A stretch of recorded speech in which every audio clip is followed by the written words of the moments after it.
Assalamualaikum warahmatullahi wabarakatuh. Kami dari kelompok 13 dalam mata kuliah Sistem Pengendalian Manajemen kelas 5A akan mempresentasikan hasil kelompok kami, yaitu tentang pengendalian manajemen proyek. Sebelumnya, perkenalkan nama anggota dari kelompok kami. Saya Nita Herunisa dengan NIM 2019-12-200 dan rekan saya Ayu Fajrina Madani 2019-12-227, Husnul Rinasi 2019-12-228, dan Oktiviani Solihah 2019-12-249. Hakikat proyek. Proyek adalah sekumpulan kegiatan yang dimaksudkan untuk mencapai hasil akhir tertentu yang memiliki arti yang cukup penting bagi pihak manajemen. Sebuah proyek dimulai ketika manajemen telah menyetujui sifat umum dari apa yang harus dikerjakan dan telah menyetujui taksiran jumlah sumber daya yang akan dipergunakan dalam mengerjakan pekerjaan tersebut. Perbandingan dengan operasi rutin. Di sini ada beberapa hal yang menunjukkan perbandingan dengan operasi rutin, di antaranya yang pertama yaitu sasaran tunggal, di mana sebuah proyek biasanya mempunyai sasaran tunggal. Operasi rutin mempunyai banyak tujuan, yaitu kinerja proyek dapat dinilai dari bentuk hasil akhir yang diinginkan. Kinerja operasional haruslah dinilai dalam bentuk semua hasil yang telah dicapai oleh manajemen. Yang kedua ada struktur organisasi.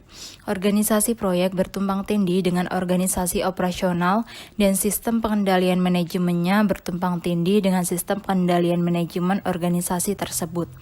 Yang ketiga ada fokus pada proyek. Pengendalian proyek difokuskan pada proyek di mana tujuannya adalah untuk menghasilkan produk yang memuaskan dan dalam jangka waktu yang telah ditentukan dan pada tingkat biaya yang optimum. Yang keempat yaitu perlunya trade-off. Proyek biasanya melibatkan trade-off antara ruang lingkup, jadwal, dan biaya. Biaya dapat dikurangi dengan mengurangi ruang lingkup proyek dan jadwal dapat dipersingkat dengan menimbulkan biaya lembur. Yang kelima ada standar yang kurang andal. Standar kinerja yang digunakan cenderung kurang dapat diandalkan pada proyek jika dibandingkan dengan organisasi rutin. Yang keenam yaitu seringnya terjadi perubahan dalam perencanaan. Rencana proyek cenderung sering berubah drastis. Kondisi lingkungan yang tidak terduga dalam proyek konstruksi atau pengungkapan fakta-fakta yang tidak diperkirakan sebelumnya selama pelaksanaan konsultasi dapat mengarah kepada perubahan rencana. Yang ketujuh ada ritme yang berbeda. Irama atau ritme dari proyek berbeda dengan operasi rutin. Kebanyakan proyek dimulai dari kecil, meningkat mencapai aktivitas puncaknya, dan kemudian menurun dengan semakin dekatnya penyelesaian hingga akhirnya yang harus dilakukan hanyalah pemberesannya. Yang ke-8 yaitu pengaruh lingkungan yang lebih besar. Sebuah proyek cenderung lebih dipengaruhi oleh lingkungan eksternal jika dibandingkan dengan operasi yang terdapat di dalam sebuah pabrik. Yang ke-9 yaitu pengecualian. Perbedaan ini tidaklah jelas terlihat. Sebuah usaha seperti misalnya perusahaan percetakan menghasilkan produk akhir yang tidak sama. Akan tetapi fokus pengendalian manajemen pada organisasi seperti ini adalah pada totalitas kegiatan selama 1 bulan atau 1 periode tertentu. Struktur organisasi proyek. Organisasi proyek merupakan organisasi sementara di mana sebuah tim dibentuk untuk melaksanakan proyek dan tim ini dibubarkan ketika tugasnya selesai. Jika proyek dilaksanakan seluruhnya atau sebagian oleh kontraktor dari luar, sponsor proyek sebaiknya dengan segera menetapkan aturan kerja yang jelas dengan para personel kontraktor itu. Di sini ada organisasi matriks, yang merupakan pengaturan di mana para anggota suatu tim proyek ditarik dari organisasi yang mensponsori. Mereka akan punyai 2 atasan, yaitu manajer proyek dan manajer departemen fungsional tempat mereka bertugas secara permanen. Yang kedua ada evolusi struktur organisasi. Jenis personel dan metode manajemen yang berbeda mungkin tepat untuk dilaksanakan pada berbagai tahapan proyek. Pada tahap perencanaan sebuah proyek konstruksi, pada tahap pelaksanaan proyek, peran utama adalah para manajer produksi. Hubungan kontraktual. Jika proyek dilaksanakan oleh kontraktor luar, maka tingkat pengendalian proyek akan bertambah. Kontraktor dapat membawa sistem pengendaliannya sendiri ke dalam proyek, dan sistem ini mungkin harus disesuaikan untuk memberikan informasi yang dibutuhkan oleh sponsor. Dalam kontrak memiliki dua jenis umum, yaitu harga tetap dan penggantian biaya.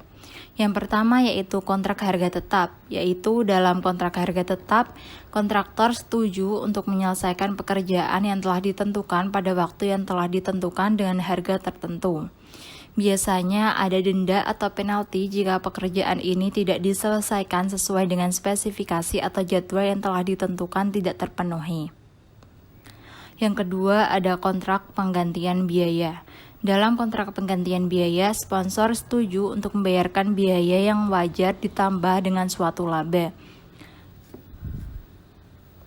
Kontrak dengan penggantian biaya akan layak untuk digunakan jika ruang lingkup, jadwal, dan biaya proyek tidak dapat dihitung secara meyakinkan di awal.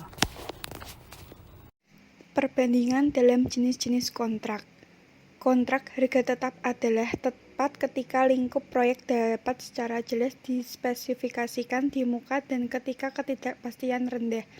Dalam keadaan seperti ini, kontraktor tidak dapat secara signifikan menaikkan harga dengan menegosiasi perubahan pesanan dan oleh karenanya memiliki motivasi untuk mengendalikan biaya. Jika kontraktor menandatangani kontrak yang tidak memasukkan cadangan yang tepat bagi penyesuaian yang disebabkan oleh perubahan lingkungan atau oleh ketidakpastian yang tidak dapat dikendalikan, ia akan menolak permintaan sponsor untuk membuat perubahan yang diinginkan. Dalam kasus yang ekstrim, ia tidak bersedia menyelesaikan proyek tersebut. Jika kontraktor meninggalkan proyek, tidak ada satupun yang menang. Sponsor tidak dapat mendapat produknya, kontraktor tidak mendapat pembayaran, dan kedua belah pihak mungkin harus mengeluarkan biaya jadi pengacara. Di dalam kontrak penggantian biaya, komponen laba atau pembayaran jasa biasanya harus ditetapkan dalam jumlah satuan moneter. Jika hal itu merupakan presentasi biaya, kontraktor termotivasi untuk membuat biaya yang tinggi dan dengan cara demikian meningkatkan keuntungannya. Namun demikian, ongkos jasa tetap biasanya disesuaikan jika lingkup atau jadwal proyek berubah secara signifikan. Variasi. Di dalam dua jenis umum kontrak di atas terdapat banyak variasi. Pada kontrak insentif, tanggal penyelesaian atau target biaya atau keduanya didefinisikan di muka dan kontraktor diberi imbalan atau penyelesaian proyek lebih awal dibandingkan dengan tanggal target atau atas biaya yang lebih rendah dibandingkan dengan target biaya. Imbalan ini dapat bentuk bonus penyelesaian yang ditetapkan pada jumlah per unit waktu yang hemat atau bonus biaya yang ditetapkan sebagai persentase dari biaya yang hemat atau keduanya. Kontrak semacam itu kelihatannya dapat inegatasi kelemahan bawaan dari kontrak pergantian biaya yang tidak mempunyai imbalan seperti itu. Namun demikian, jika target tidak realistis, maka insentivitas tidak efektif. Jadi kontrak insentif merupakan jalan tengah. Kontrak tersebut adalah tepat ketika estimasi penyelesaian dan biaya yang terjadi dapat dilihat dengan cukup layak. Struktur informasi. Yang pertama, paket kerja. Paket kerja adalah pertambahan pekerjaan yang dapat diukur, biasanya dengan jangka waktu yang singkat atau sebulan atau lebih. Pekerjaan tersebut harus memiliki sebuah titik yang tunggal dan dapat diidentifikasi, yang disebut tolak ukur atau kemajuan. Setiap paket pekerjaan harus merupakan tanggung jawab dari seorang manajemen. Yang kedua, perkiraan biaya tidak langsung. Sebagai tambahan dari paket pekerjaan, bagi pekerjaan proyek langsung dibuat perkiraan biaya untuk aktivitas administrasi dan aktivitas pendukung. Berbeda dengan paket pekerjaan, aktivitas ini tidak memiliki hasil keluaran yang terdefinisi. Estimasi biaya ini biasanya yang ditetapkan dalam satuan waktu, seperti dalam sebulan, persis seperti penyajian biaya overhead untuk pusat tanggung jawab aktivitas rutin. Pada tahap perencanaan, tim perencanaan proyek menggunakan perkiraan kasar yang menjadi sifat dasar perencanaan proyek. Yang pertama, bagian lingkup. Mereka mengelola perkiraan ini menjadi spesifikasi setiap paket pekerjaan dan anggaran biaya. orang Mereka atau juga unit mengembangkan sistem organisasi pengendalian yang manajemen bertanggung dan jawab. pengendalian tugas Jika yang proyek memiliki adalah dasar, salah satu yang atau memiliki menerapkan spesifik semua yang ini tidak dari jelas, sistem yang pernah sebagaimana digunakan pada kasus yang sebelumnya. terjadi di banyak Dan sebuah bagian proyek-proyek organisasi, konsultasi, riset kotak dan dalam bagian pengembangannya. ini lama-lama Pernyataan akan ini diisi harus dengan ringkas dan nama-nama umum. personel Yang yang kedua, akan mengelola bagian jadwal. pekerjaan tersebut. Bagian jadwal Pada menyatakan estimasi proyek-proyek waktu yang yang tidak terlalu diperlukan rumit untuk sekalipun, menyelesaikan ada setiap rencana paket untuk dan perencanaan, hubungan antara yaitu paket uraian pekerjaan, yaitu perencanaan setiap paket tugas. pekerjaan yang Siapa mana yang yang bertanggung harus jawab untuk diselesaikan pekerjaan sebelum itu, paket pekerjaan kapan yang lain pekerjaan itu dimulai. harus Yang diselesaikan, ketiga, serta biaya. hubungan antara Biaya yang tugas-tugas dinyatakan tersebut. dalam anggaran Proses proyek perencanaan itu biasanya sendiri disebut anggaran merupakan pengendalian. subproyek dalam Jika keseluruhan proyek. pekerjaan tidak Juga cukup ada besar, sistem biaya satuan pengendalian untuk moneter memastikan diperlihatkan secara bahwa kegiatan kumpulan dari perencanaan itu beberapa dilakukan paket semestinya. pekerjaan. Sumber daya yang akan digunakan untuk masing-masing paket pekerjaan dinyatakan dalam jumlah non-moneter seperti jumlah hari kerja atau beton dalam yard kubik. Analisis jaringan. Beberapa alat tersedia untuk menyusun jadwal proyek. Ada yang dikenal dengan teknik evaluasi dan penilaian program dan metode jalur kritis. Setiap teknik memiliki 3 langkah. Yang pertama, perkiraan waktu yang dibutuhkan untuk setiap paket pekerjaan. Yang kedua, identifikasi saling ketergantungan antara paket pekerjaan, yaitu paket pekerjaan yang harus diselesaikan sebelum paket pekerjaan tertentu dapat dimulai. Yang ketiga, menghitung jalur kritis. Secara kolektif, hal-hal tersebut adalah teknik-teknik untuk analisis jaringan kerja. Suatu diagram jaringan kerja terdiri atas jumlah titik not misalnya milestone yang masing-masing merupakan sub-sasaran yang harus dicapai untuk dapat menyelesaikan proyek. Dan B, garis-garis yang menghubungkan satu not dengan lainnya. Garis-garis ini menggambarkan aktivitas-aktivitas. Perkiraan waktu untuk melaksanakan setiap aktivitas ini diberikan pada diagram. Satu aktivitas yang menghubungkan dua kejadian, misalnya A dan B, menunjukkan bahwa aktivitas yang mengarah B tidak dapat dimulai sebelum peristiwa A terjadi. Kegiatan ini adalah paket pekerjaan. Jadi diagram kerja memperlihatkan urutan-urutan kronologis di mana peristiwa-peristiwa penting diselesaikan untuk menyelesaikan proyek-proyek keseluruhan. Memperkirakan biaya. Perkiraan biaya untuk kebanyakan proyek cenderung kurang akurat dibandingkan dengan perkiraan biaya untuk barang-barang produksi karena kurang terstandarisasi, dan informasi biaya yang dikumpulkan untuk pekerjaan sejenis tidak bisa untuk dijadikan sebagai dasar perbandingan. Namun demikian, jika kontraktor telah melaksanakan pekerjaan yang sama dalam waktu yang lalu, biaya yang timbul pada paket pekerjaan ini akan memberikan titik awal yang untuk menaksir biaya proyek yang baru. Untuk beberapa pekerjaan, norma industri atau peraturan telah dikembangkan dan berguna dalam perkiraan biaya. Penyiapan anggaran pengendalian.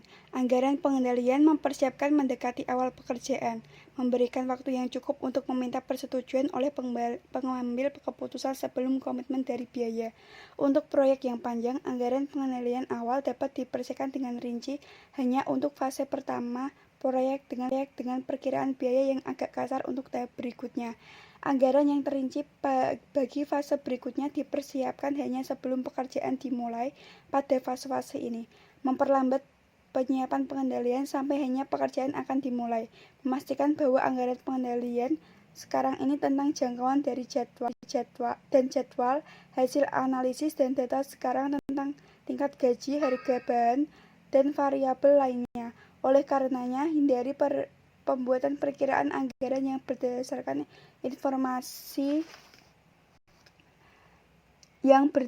informasi usang. Ini merupakan upaya yang sia-sia. Aktivitas perencanaan yang lain. Selama fase perencanaan, aktivitas yang lain tetap dikerjakan. Bahan-bahan baku dipesan, izin-izin diperoleh, wawancara awal dilaksanakan, personel dipilih, dan seterusnya. Informasi dan bagian yang dikembangkan di tahap ini merupakan bagian iklim pengendalian, dan mereka dapat mempunyai dampak yang besar pada keberhasilan penyelesaian proyek. Pada akhir proses perencanaan proyek, bagian proyek kebanyakan akan terdapat spesifikasi paket pekerjaan, jadwal, dan anggaran. Begitu pula manajer anggaran akan mempertanggungjawabkan setiap kegiatan pengatur jadwal dan anggaran yang dikeluarkan. Pada dasarnya, baik sponsor maupun manajer proyek menaruh perhatian kepada pertanyaan-pertanyaan berikut ini. 1. Apakah proyek akan selesai sesuai dengan tanggal penyelesaian yang telah dijadwalkan? 2. Apakah penyelesaian pekerjaan akan memenuhi spesifikasi yang ditetapkan? 3. Apakah pekerja akan dilaksanakan di dalam perkiraan biaya yang telah ditentukan? Sifat laporan. Para manajer memerlukan 3 jenis laporan yang berbeda satu sama lain. 1. Laporan kendala. Melaporkan baik masalah yang sudah terjadi, seperti keterlambatan yang disebabkan oleh sejumlah sebab-sebab yang memungkinkan, dan masalah di kemudian hari yang sudah diantisipasi. 2. Laporan kemajuan. Membandingkan jadwal aktual dan biaya dengan jadwal yang direncanakan, dan biaya-biaya bagi pekerja yang telah selesai, dan mereka memulai perbandingan yang sama untuk aktivitas overhead yang tidak langsung terkait dengan pekerjaan. 3. Laporan keuangan adalah laporan yang akurat dari biaya proyek yang harus disiapkan sebagai basis untuk membayar tiap termin kemajuan pekerjaan. Jika itu merupakan kontrak pergantian biaya, laporan keuangan harus akurat. Mereka diperiksa dengan hati-hati dan prosesnya memakan waktu yang lama. Kuantitas laporan. Untuk masalah bahwa semua kebutuhan akan informasi telah terpenuhi, akuntansi manajemen kadang-kadang membuat lebih dari jumlah optimum yang dibutuhkan dari laporan. Seorang administrasi lebih baik dalam membuat laporan, utamakan yang informasi dan laporan penting, daripada terdapat penyederhanaan dan pembuangan informasi yang tidak penting. Karena jika banyak informasi, maka akan banyak biaya tambahan yang dikeluarkan. Presentasi laporan. Beberapa paket pekerjaan hanya akan selesai sebagian pada tanggal pelaporan, dan presentasi penyelesaian dari setiap paket pekerjaan semacam itu harus diperkirakan sebagai dasar perbandingan waktu aktual dengan waktu yang dijadwalkan, dan biaya aktual dengan biaya anggaran. Jika pencapaian dapat diukur dengan fisik, seperti jumlah pengecoran beton yang dituang dengan yard kubik, presentasi penyelesaian atas paket pekerjaan tersebut dapat diukur dengan mudah. Merangkum kemajuan. Sebagai tambahan dalam menentukan presentasi penyelesaian tiap-tiap paket pekerjaan, sebuah rangkuman dari keseluruhan proyek dapat sangat berguna. Pembayaran termin kemajuan pekerjaan acap kali dilakukan ketika milestone yang dilakukan telah dicapai. Biasanya memiliki tipe-tipe pengumpulan data untuk menyelesaikan bagian ini. Tetapi ini hanya dapat diandalkan jika proyek ini bersifat padat karya. Daftar perbaikan. Mendekati akhir proyek konstruksi, sponsor menyiapkan daftar butir-butir pekerjaan yang masih harus diselesaikan, termasuk kelemahan yang perlu diperbaiki. Daftar perbaikan ini dinegosiasikan dengan manajer proyek. Pembayaran akhir ditahan sampai pekerjaannya disetujui bersama telah diselesaikan. Penggunaan laporan. Laporan kendala. Para manajer banyak menggunakan waktunya untuk menghadapi laporan kendala. Pada umumnya, proyek memiliki banyak laporan seperti ini, dan salah satu tugas manajer adalah menentukan yang mana yang mempunyai prioritas paling tinggi. Seorang manajer akan memilih salah satu masalah yang akan ditangani secara pribadi, dan masalah lainnya akan didelegasikan kepada orang lain. Karena tugas seorang manajer banyak dan nantinya akan mempengaruhi tugas yang lain. Laporan kemajuan. Manajer tidak harus melakukan pembatasan atas jumlah titik-titik permasalahan yang mendapatkan perhatian mereka secara pribadi. Mereka juga harus mencoba menghindari pengeluaran banyak waktu untuk menyelesaikan masalah yang penting, sehingga tidak ada lagi waktu untuk melakukan analisis yang saksama untuk laporan kemajuan. Godaannya adalah terlalu banyak menggunakan waktu untuk masalah yang dihadapi saat ini. Pendekatan untuk menganalisis laporan kemajuan adalah yang telah dikenal sebagai pengelolaan dengan pengecualian.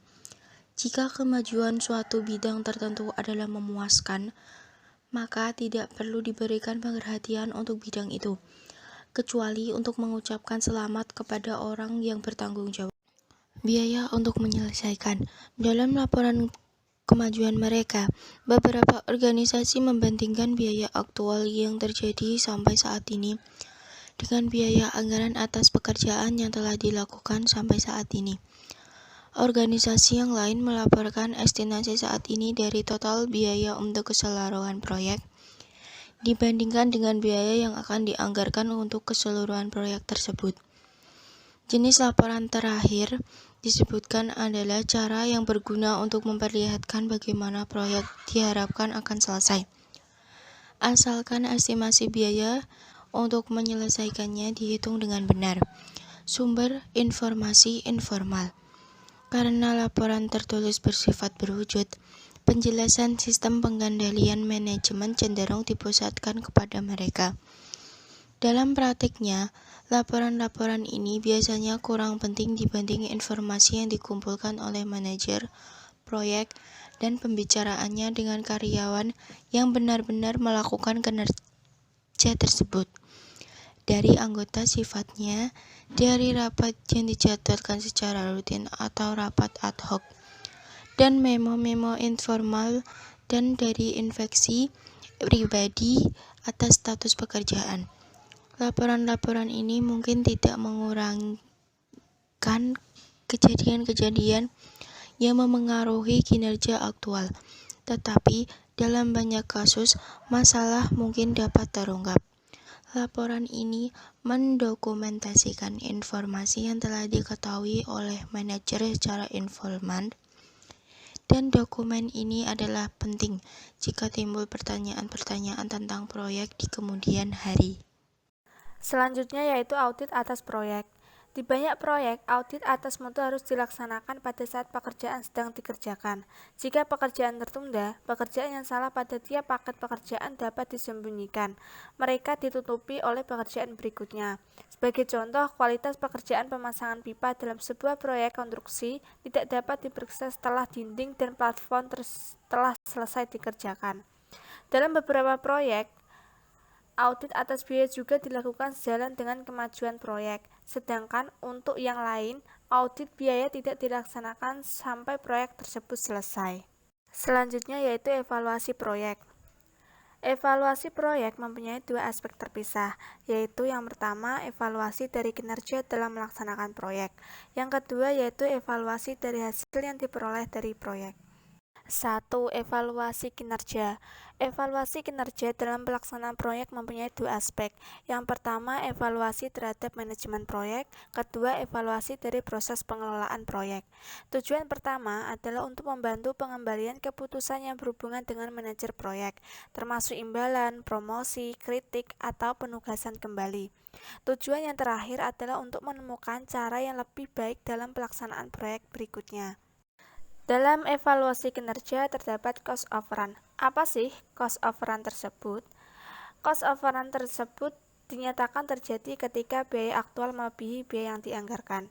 Bagi beberapa orang ini dapat diartikan bahwa biaya aktual terlalu tinggi, tetapi sebuah kesimpulan lain dapat diambil adalah biaya yang dianggarkan terlalu rendah.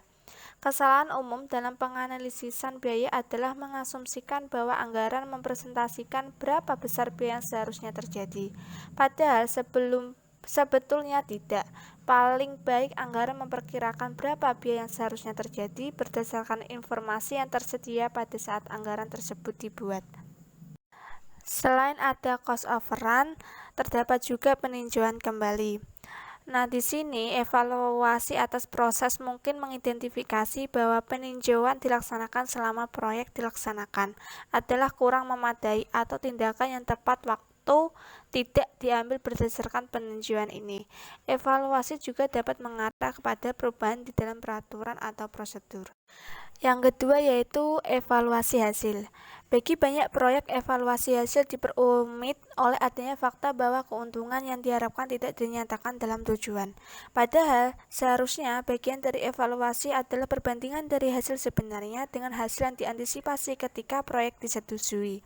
Hasil yang diantisipasi didasarkan pada asumsi asumsi tertentu dan asumsi ini seharusnya telah didokumentasikan selama proses persetujuan proyek. Dalam evaluasi hasil, terdapat kriteria proyek yang hendak dievaluasi. Yang pertama yaitu hasil yang didapat biasanya harus dapat dikuantifisir. Yang kedua yaitu proyek tersebut seharusnya cukup penting untuk dapat membenarkan dilakukannya pengeluaran dan usaha yang cukup dalam sebuah evaluasi formal. Yang ketiga yaitu hasil dari evaluasi harus mempunyai kesempatan yang baik untuk mengarah kepada dilakukannya suatu tindakan. Dan yang terakhir yaitu akibat dari variabel yang tidak dapat diantisipasi harus diketahui, atau setidaknya mendekati, dan seharusnya mereka tidak menutupi dampak akibat perubahan yang terjadi pada asumsi saat proyek disetujui. Sekian presentasi dari kelompok kami, kurang lebihnya mohon maaf. Wassalamualaikum warahmatullahi wabarakatuh.